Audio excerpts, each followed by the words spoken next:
Bulletin की करते हैं शुरुआत और सबसे पहले बंगाल के युद्ध की हम बात करेंगे। बंगाल का युद्ध जहां पर आज मेदिनीपुर में ममता बनर्जी गरज रही हैं, व्हील चेयर पर गरज रही हैं। लेकिन इन सभी खबरों के बीच चूंकि बात परिवर्तन की भारतीय जनता पार्टी ने शुरू की और बांग्ला भाषा में इसे परिवर्तन का नाम दिया गया। परिवर्तन पर कितनी सियासी रार है आपको दिखाएंगे। पश्चिम बंगाल में दर्द की राजनीति है। चूंकि ममता बनर्जी ने यह कहा था कि मेरा दर्द था, लेकिन पश्चिम बंगाल वालों का दर्द समझने के लिए व्हीलचेयर पर भी मैं आई हूं। ममता का खेला बनाम मोदी का खेला कहां तक पहुंच गया है, ये आपने पुरुलिया रैली में देखा। लेकिन वोटर किसका भरेंगे थैला, ये सबसे बड़ी बात है, सबसे बड़ी खबर है इस वक्त की ब्रेकिंग न्यूज। ममता बनर्जी की आज बंगाल में 3 रैलियां हैं। आज ईस्ट मेदिनीपुर में रैली कर रही हैं ममता बनर्जी और एग्रा में भी ममता की रैली हो रही है।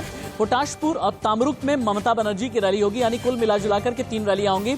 ममता बनर्जी की रैली में आपको एक बार के लिए चलते हैं। व्हील चेयर पर ममता बनर्जी कुछ बोल रही हैं, सुने।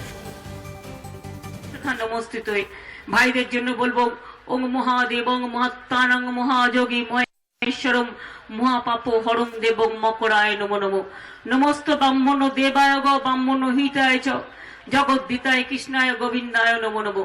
সকলে ভালো থাকুন, সুন্দর থাকুন। আমি হিন্দু ভাই বোনেদের বলবো মা আপনাদের আশীর্বাদ করুন। আমি সংখ্যালঘু ভাই বোনেদের কাছে দোয়া চাইবো, বলবো লা ইলাহা ইল্লাল্লাহ মুহাম্মদ রাসূলুল্লাহ। আমার খ্রিস্টান ভাই বোনেদের কাছে বলবো there is God is always good. Buddha ধর্মদের কাছে বলবো বুদ্ধং শরণং গচ্ছামি। সবাই ভালো থাকুন, সুন্দর থাকুন, আবার দেখা হবে। মা বোনেরা যাবার আগে একটু উলুধ্বনি হবে, ওটা আমার আশীর্বাদ। মা বোনেদের একটু উলুধ্বনি, আর ভাইরা মা বোনেদের জন্য তালি দাও, মা বোনেদের জন্য তালি দাও। মায়েদেরও উলুধ্বনি, ভাইদেরও তালি। আগামী 27 তারিখে খেলা খেলে বিজেপিকে মাঠ থেকে করতে হবে খালি, এটা মাথায় রাখতে হবে। জয় হিন্দ, জয় হিন্দ, জয় হিন্দ, বন্দে মাতরম, বন্দে। अभी मेदिनीपुर में जो ममता बनर्जी ने बोला है, अगर आपने ध्यान से सुना हो तो ममता बनर्जी ने चुनावी एजेंडे की जो धार और रफ्तार एक दूसरी दिशा की तरफ मोड़ दिया। ममता बनर्जी ने चंडी पाठ भी किया, ममता बनर्जी ने मां को याद किया, मां दुर्गा को भी याद किया, और ममता बनर्जी ने कलमा भी पढ़ा है, कलमा जो मुसलमानों में पढ़ा जाता है, यानी चंडी पाठ भी किया, कलमा भी पढ़ा, और हां साथ ही साथ यह भी कहा बुद्धम शरणम गच्छामि, यानी एक तीर से कई शिकार किए हैं ममता बनर्जी ने। यह हमारे लिए बहुत बड़ी खबर है, यह हमारे लिए ब्रेकिंग न्यूज है। आगे बढ़ते हुए इंडिया न्यूज की एक्सक्लूसिव खबर। बीजेपी के मैनिफेस्टो पर India news exclusive. India news के पास बीजेपी घोषणा पत्र यानी मैनिफेस्टो, संकल्प पत्र की एक जानकारी है। 2 दिन के बाद आने वाला है संकल्प पत्र, लेकिन 2 दिन पहले इंडिया न्यूज के पास एक्सक्लूसिव खबर। आप जानना चाहेंगे ना बंगाल में बीजेपी के मैनिफेस्टो में क्या रहेगा? 2 दिन पहले जानिए। सरकारी नौकरी में महिलाओं को 33% आरक्षण, 7वां वेतन आयोग की सिफारिशें लागू होंगी, कोलकाता को बनाएंगे भविष्य का शहर। इस तरह की बातें भी संकल्प पत्र में जोड़ी गई हैं, ऐड की गई हैं। करोड़ों लोगों की राय ली है भारतीय जनता पार्टी ने। SC ST छात्रों को स्कॉलरशिप की भी बात की गई है। आदिवासियों के लिए 250 करोड़ की घोषणा होगी। मथुआ समुदाय का विकास करने की घोषणा की जाएगी। बीजेपी के मैनिफेस्टो पर इंडिया न्यूज की एक्सक्लूसिव खबर है, यह सबसे बड़ी खबर है। मेरे 2 कोलीग इस वक्त जुड़े हुए हैं, कोलकाता से सब्यसाची रिपोर्ट कर रहे हैं और दिल्ली से ब्रिजेश है मेरे साथ में। ब्रिजेश, सबसे पहले आपके पास आते हुए, बीजेपी का ये जो मैनिफेस्टो है, बीजेपी के संकल्प पत्र में एक तीर से कितने शिकार किए जाएंगे और मथुआ समुदाय को रिझाने के लिए क्या उनके भी विकास की घोषणा की जाएगी? और मैनिफेस्टो की खास बातें क्या है, क्योंकि 2 दिन पहले ही ये इंडिया न्यूज का एक्सक्लूसिव खुलासा है। देखिए, ये मैनिफेस्टो 21 तारीख को गृह मंत्री अमित शाह कलकत्ता में रिलीज करेंगे। 21 को प्रधानमंत्री नरेंद्र मोदी भी वेस्ट बंगाल में रहेंगे, जहां वे एक रैली को समर्थित करेंगे, रैली को संबोधित करेंगे। इस जो रिलीज करेंगे, जो मैनिफेस्टो रिलीज करेंगे बीजेपी, उसकी मुख्य बातें यही है कि उसमें इन्होंने कहा है कि फिशरमैन को लेकर, मछुआरों को लेकर एक सेपरेट मिनिस्ट्री बनाई जाएगी। महिलाओं को सरकारी नौकरियों में 33% आरक्षण दिया जाएगा। केंद्र की जो तमाम नीतियां हैं, जो बीजेपी का एक बड़ा आरोप है कि वेस्ट बंगाल सरकार, पश्चिम बंगाल सरकार केंद्र की तमाम लाभकारी नीतियों को ग्राउंड पर नहीं उतार रही, वो सारी नीतियों को ग्राउंड पर उतारा जाएगा। इसके अलावा 7वें वेतन आयोग को भी मंडल कमीशन को के साथ इम्प्लीमेंट किया जाएगा। और साथ ही साथ ये कहा गया है कि कलकत्ता को भविष्य का शहर बनाया जाएगा। इसमें एक महत्वपूर्ण बात यह भी है कि मटुआ कम्युनिटी के डेवलपमेंट के लिए काफी विकास किया जाएगा और करीब 250 करोड़ रुपए आदिवासियों को के लिए आरक्षित किए जाएंगे। जिससे कि वो अपने जो रिलीजियस प्लेसेस है वहां को विजिट कर सके। तो भाजपा जो ये अपना जो मैनिफेस्टो रिलीज करेगी, इसके तहत उसमें तमाम SC ST तमाम आदिवासी कम्युनिटी और उसके साथ साथ महिलाओं को भी रिझाने का खासा प्रयास करेगी। ठीक है ब्रिजेश, इससे पहले कि हम सब्यसाची के पास में जाएं, एक और बड़ी खबर आ रही है। सब्यसाची, ठीक है, 1 मिनट के बाद आपके पास आ रहा हूं। ममता बनर्जी को फिर लग सकता है बड़ा झटका। टीएमसी के 2 सांसद चुनाव से पहले छोड़ सकते हैं पार्टी। कांथी से सांसद शिशिर अधिकारी बीजेपी में शामिल हो सकते हैं। पीएम की रैली में भारतीय जनता पार्टी में शामिल हो सकते हैं। कांथी से सांसद शिशिर अधिकारी, यानी टीएमसी के लिए और बड़ा झटका इंतजार कर रहा है। अगली बड़ी खबर, बीजेपी में टिकट बंटवारे के बाद मचा है घमासान। कई पुराने नेताओं के टिकट कटने पर हंगामा हो गया है। बीजेपी दफ्तर में तोड़फोड़ की जा रही है, आगजनी की जा रही है, विरोध हो रहा है। जलपाईगुड़ी, दिनाजपुर, मालदा में कैसे तोड़फोड़ की गई है, देखिए।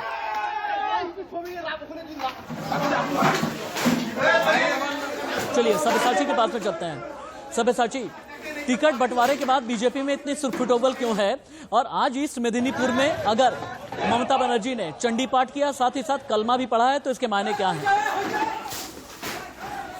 सवाल का जवाब दे दूं तो बीजेपी के जो कार्यकर्ता हैं अलग अलग इलाकों में नाखुश है, क्योंकि भारी मात्रा में जो फॉर्मर टीएमसी के जो नेता है उनको भाजपा में इस बार कैंडिडेट लिस्ट में उनका नाम आया है, और उनके जो चुने हुए लोकप्रिय जो नेता है भाजपा के, उनको टिकट नहीं दिया जा रहा है। तो इस बात से बीजेपी के कार्यकर्ता बेहद खफा है। हमने देखा कि बीजेपी का जो पार्टी ऑफिस है कोलकाता हेस्टिंग्स पे, उसको लगभग पिछले 5 दिनों से लगातार घेरा जा रहा है। उसके सामने भारी संख्या में बीजेपी के कार्यकर्ता जमा हो रहे हैं और नारेबाजी कर रहे हैं, और जिलों में भी बीजेपी के दफ्तर पे बीजेपी के जो वर्कर्स हैं वो तोड़फोड़ भी कर रहे हैं। और दूसरे सवाल पे अगर आते हैं तो ममता बनर्जी का सीधा से ये कोशिश है कि जितना हो सके वो हिंदू और माइनॉरिटी सेक्शन को अपने तरफ खींच सके, ये उनका प्रायोरिटी है। क्योंकि देखिए भाजपा सरकार लगातार उनके ऊपर आरोप लगा रही है कि वो सिर्फ माइनॉरिटीज के लिए काम करती है पश्चिम बंगाल में।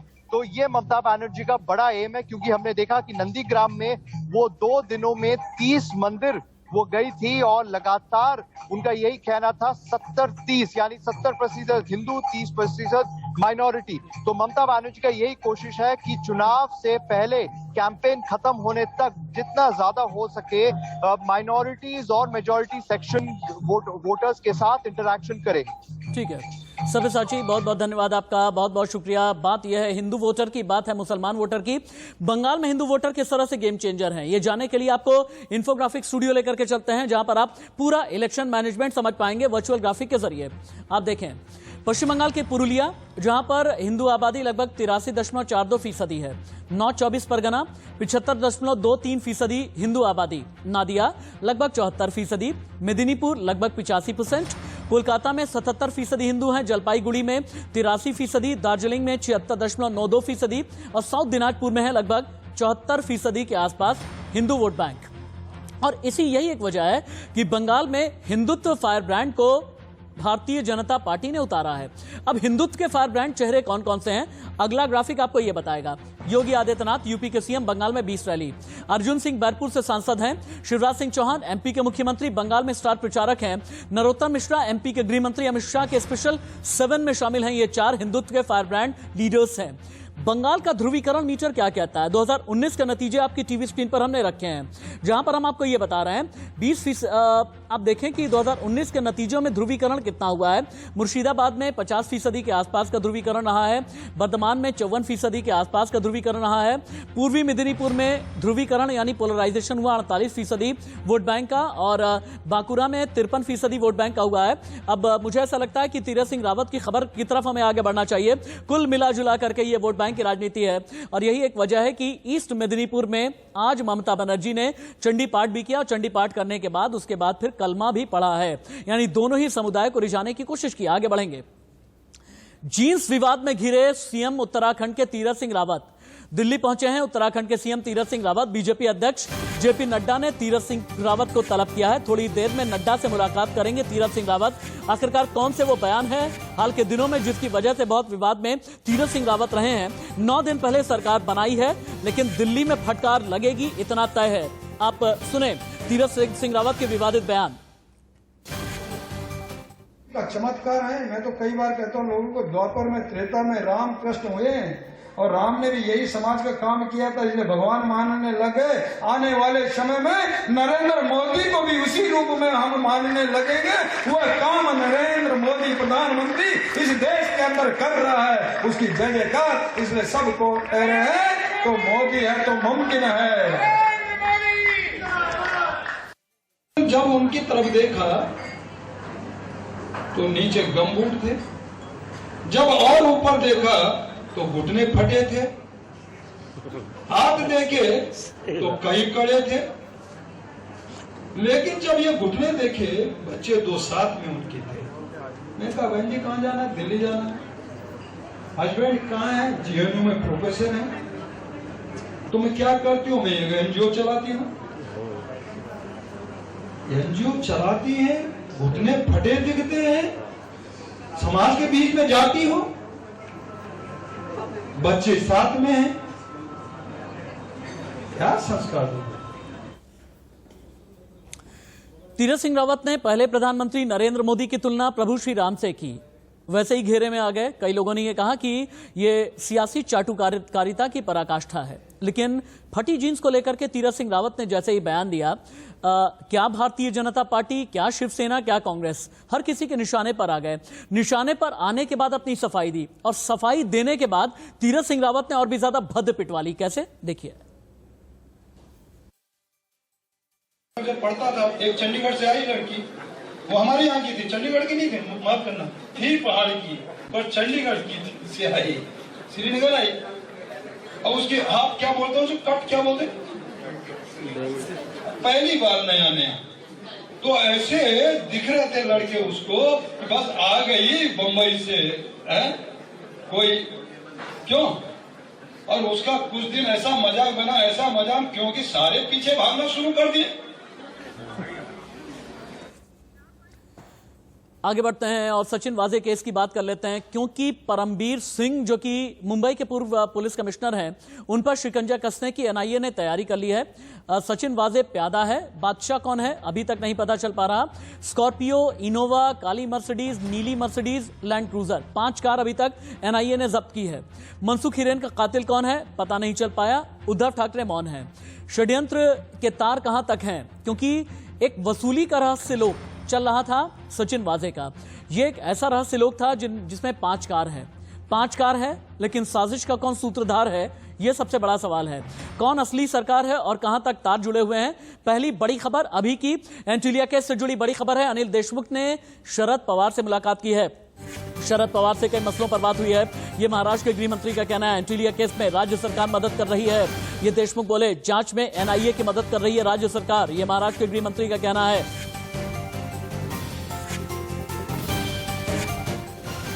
ध्यान में आती है, हमारे विदर्भ में और इंडस्ट्री आती है, तो उसकी वजह से जो युवा लोगों को रोजगार की अच्छी संधि उपलब्ध हो सकती है, उसके बारे में उनको पूरी जानकारी देने के लिए मैं आया था। उसी प्रकार माननीय मुकेश जी अंबानी, इनके घर के सामने में जो एक्सप्लोजिव पाए गए थे, और दूसरा जो मनसुख हिरेन, इसकी जो हत्या हुई थी, ये दोनों की जांच एनआईए और उधर में एटीएस कर रही है। महाराष्ट्र के गृह मंत्री को सुन रहे थे आप। सचिन वाजे केस में इस वक्त की एक और बिग ब्रेकिंग, एंटीलिया केस में नया खुलासा। सचिन वाजे के पास थी कई लग्जरी कारें। स्कॉर्पियो कार चोरी वाले दिन मनसुख और सचिन वाजे मिले थे। मनसुख और सचिन वाजे के बीच 10 मिनट तक मुलाकात हुई। ग्रीन सिग्नल के बावजूद कार आगे नहीं बढ़ी। इस वक्त की बिग ब्रेकिंग है, बड़ी खबर है। सीधे अभिषेक का रुख कर लेते हैं। अभिषेक, स्कॉर्पियो चोरी वाले दिन मनसुख और सचिन वाजे के बीच मुलाकात हुई थी। एनआईए ने अभी तक और क्या क्या खुलासे किए हैं, एनआईए आज क्या कर रही है, और सचिन वाजे को लेकर के कहां कहां जाया जाएगा, और एटीएस इन्वेस्टिगेशन मनसुख कत्ल केस में कहां तक पहुंचा।